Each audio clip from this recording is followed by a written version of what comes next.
So is Ipese in white garment churches really biblical? Or is it Yoruba Ebo in disguise? I will tell you that without Ipese, their prayers can never break through. Others insist that it is nothing but syncretism. What exactly is Ipese? And where does it come from?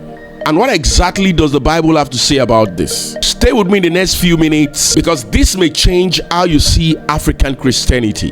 The Yoruba word Ipese means provision, preparation, or arrangement. Ipese refers to ritual offerings made during prayers. But to understand this, you must go back to the Yoruba traditional religion. In that worldview, people offered ebo, sacrifice of food, animals, or even items to appease the gods or to seek help. So when the African indigenous churches arose in the early 1900s, prophets redirected their instinct no longer to Orisha but to the God of the Bible. That adaptation became Ipese. What does Ipese look like today? It could be food, yam, beans, oil, even honey. It could be animals, a hen, a pigeon.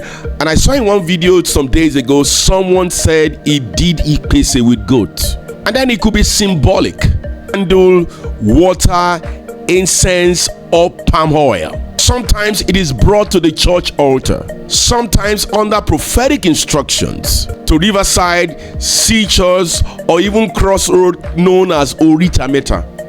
And the purpose: to seek mercy, to avert danger, to receive healing, and to unlock destiny. For many, Ipese is not ordinary offering. It is covenant. It is transactional. But here is where the debate begins. What exactly does the Bible say about this? Defenders of this practice of Ipese find solace in scriptures. In the book of Leviticus and Numbers, where I also have studied extensively to advanced levels as an Old Testament scholar, they propose that God commanded sacrifices. Anna vowed Samuel, they say. David's altar also stopped a plague. So they ask, if God accepted sacrificial provisions then, why not now? But critics answer, those were shadows pointing to Christ. If Christ is the perfect sacrifice, why yam, why pigeons, why oil at the riverside? And that is the tension.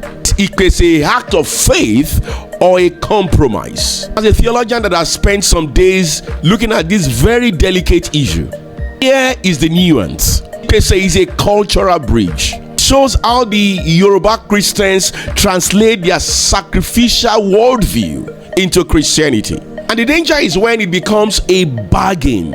If I give this, God must answer. Or reduce God to a market trader. Christianity is not transactional. It is covenant, I agree.